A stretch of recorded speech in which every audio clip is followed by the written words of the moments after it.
बीमारी है, तकलीफ है, बच्चा चिड़चिड़ा हो गया, माइंड काम नहीं कर रहा है, शरीर में रोग भरते चले जा रहा है, कटोरी में जल ले लो, पात्र में जल ले लो और पंचाक्षर मंत्र नमः शिवाय या षडाक्षर मंत्र ओम नमः शिवाय या श्री शिवाय नमस्तुभ्यम, जितनी देर आप जप करें उतनी देर तक उस जल पर आपकी दृष्टि पड़ना चाहिए, उस जल पर आपकी दृष्टि पड़े। जितनी देर तक आप जप रहे हैं, श्री शिवाय नमस्तुभ्यम कर रहे हैं, उतनी देर तक जल पर आपकी दृष्टि पड़े और फिर वही जल भगवान शंकर को समर्पित करें और वो जल लाकर सुबह दोपहर शाम 3 बार उसका पान करें। 3 बार क्यों?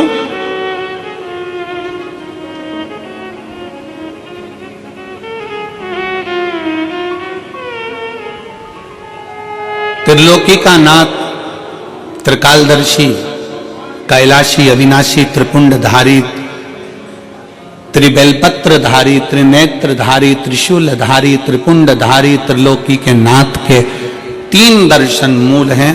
प्रातः का दर्शन जो हमें हमारे जीवन की सतमार्ग बताता है, मंगल मार्ग की ओर लेकर जाता है।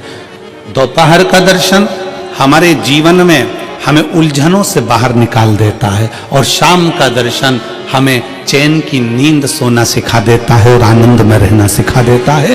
वो त्रिपुंडधारी को 3 दर्शन।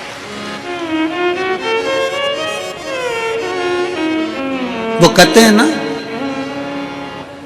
कि गरीब तो इतना हूं, गरीब तो इतना हूं कि एक गधा भी नहीं खरीद सकता। गरीब तो इतना हूं कि यह गधा भी नहीं खरीद सकता और अमीर तो इतना हूं कि रात को शंकर के भरोसे घोड़े बेच कर सोता हूं। शंकर के भरोसे घोड़े बेच कर सोता हूं। गरीब इतना है कि ये गधा भी ना खरीद पावे और अमीर इतना है कि जब सोता है चैन की नींद मेरे शंकर के भरोसे होकर घोड़े बेच कर सोता है। ऐसे घुर्राटे भर कर सोता है जैसे इतना बड़ा काम करके आया है, सारी जमीन जायदाद का सौदा कर कर आया, 4 फैक्ट्री का मालिक है, 8-10 दुकान चल रही है और मालूम पड़े सवेरे उठता है फिर अपने काम में लग जाता है। बस समझ लो जिंदगी का सबसे सुखी व्यक्ति वही है जिसके कमरे में नींद की गोली नहीं है। कुबेरेश्वर धाम का रुद्राक्ष क्या करता है? उसका एक ही काम है,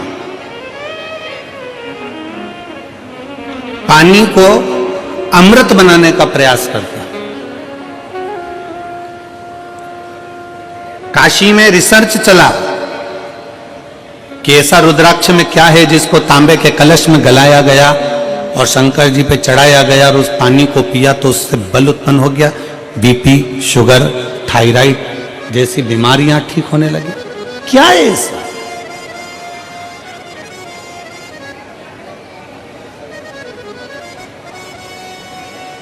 हम कहते हैं शिव महापुराण के अंतर्गत 1 मुखी से लेके 14 मुखी तक रुद्राक्ष का वर्णन किया गया।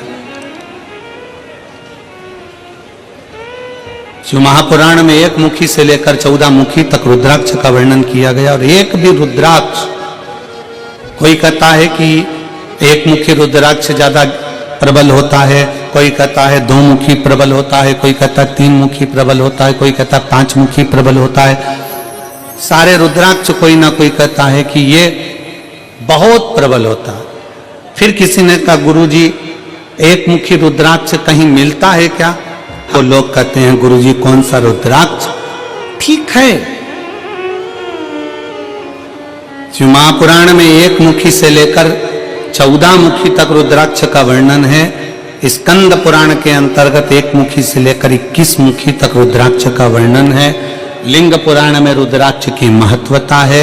ये रुद्राक्ष कौन सा हमारे लिए अच्छा होगा, कौन सा रुद्राक्ष पहनना चाहिए, कौन सा रुद्राक्ष धारण करना चाहिए, शिव महापुराण की कथा कहती है जो भी रुद्राक्ष उत्पन्न हुआ वह भगवान के नेत्र अश्रु से उत्पन्न हुआ।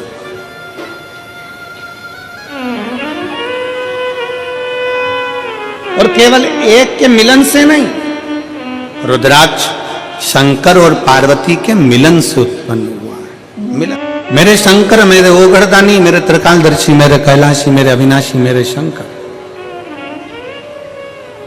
बैठे थे और बड़े आनंद में विराजमान थे। तभी मां जगत जननी भगवान शंकर के पास में आती हैं और उनके नेत्रों को अपने हाथों से बंद कर लेती हैं।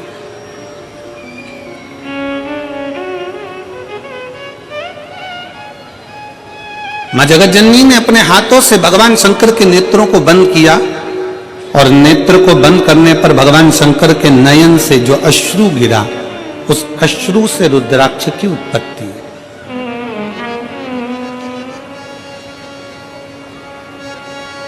अब यहां पर यह वर्णन नहीं आया कि अश्रु से एक मुखी रुद्राक्ष हुआ, कि अश्रु से दो मुखी रुद्राक्ष हुआ, कि अश्रु से तीन मुखी रुद्राक्ष हुआ, कि चार मुखी हुआ, कि 14 मुखी हुआ, कि 21 मुखी हुआ।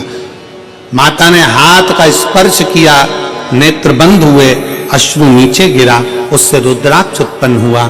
शंकर भगवान का पुत्र है रुद्राक्ष, शंकर भगवान का स्वरूप है रुद्राक्ष, शंकर भगवान का प्रतिबिंब है रुद्राक्ष। इसलिए शिव महापुराण की कथा कहती है, तो पंचाक्षर मंत्र नमः शिवाय, षडाक्षर मंत्र ओम नमः शिवाय, श्री शिवाय नमस्तुभ्यम और रुद्राक्ष, ये वो हैं जिनका एक स्पर्श मात्र, जिनको नजदीक में रखा जाए तो जीवन का एक सुख अपने आप उसके करीब में आता चले जाता,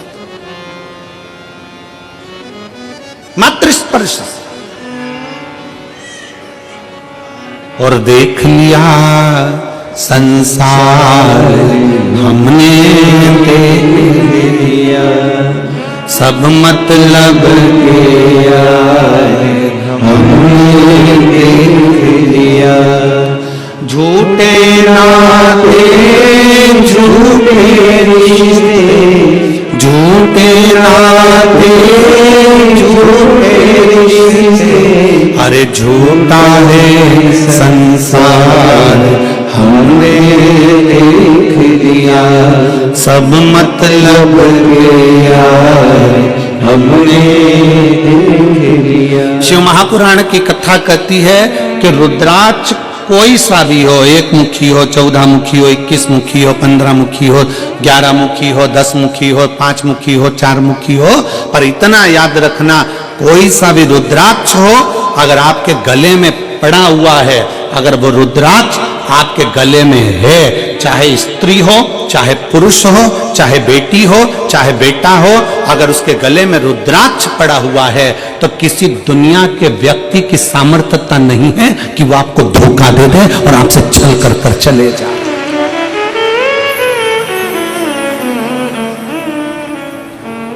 किसी की सामर्थ्यता नहीं है कि वो आपके साथ में छल कर जाकर, रुद्राक्ष है।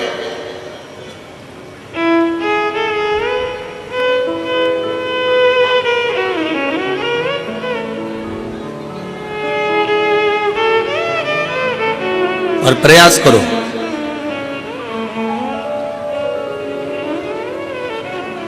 जितना समय मिलता है ना, उतना समय अपने बच्चों को संस्कार देने में भी लगाया करो। थोड़ा थोड़ा समय, थोड़ा समय। तन, मन और धन, ये 3 अगर ठाकुर में नहीं लगते, ठाकुर मतलब जानते हो ना, हमारे आगे बैठे हैं लड्डू गोपाल जी, ठाकुर जी, शंकर जी, भोलेनाथ जी, राम जी, ये सब तन, फिर से बोलो, तुम लोग बोलो, क्या क्या चीज? तन, मन और धन, ये 3 ठाकुर में नहीं लगते तो ठेके पे लग जाते हैं। याद रख, क्या क्या चीज? जम के बोलो जरा। तन, मन और धन अगर भगवान में नहीं लगते, ठाकुर में नहीं लगते तो ठेके पे लग जाते हैं। इसलिए अपने तन को भी परमात्मा में लगाओ और मन को भी परमात्मा में लगाओ, और थोड़ा धन हो तो उसको भी परमात्मा में लगाओ, तो गलत जगह पर नहीं जाए। बहन, बेटी और पत्नी के नेत्र अगर झुके रहते हैं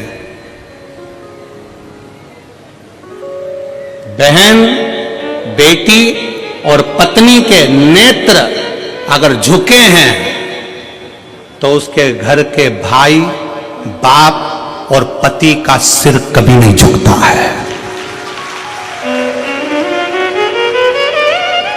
अगर बहन, बेटी और मां, पत्नी के नेत्र झुके हुए हैं, बाजार में निकल कर जा रहे हो, सभा में जा रहे हो, आपके नेत्र अगर झुके हुए हैं, बहन के नेत्र नीचे हैं, बेटी का नेत्र नीचे है, पत्नी का नेत्र नीचे है, तो उस घर के भाई को, उस घर के पिता को और उस घर के पति को कभी माथा नीचा नहीं करना पड़ता, छाती तान कर चलता है। उसको मालूम है मेरी बहन है, उसको मालूम है मेरी बेटी है, उसको मालूम है मेरा परिवार है। आ जाओ, उसको मालूम है कि ये मेरे अपने हैं।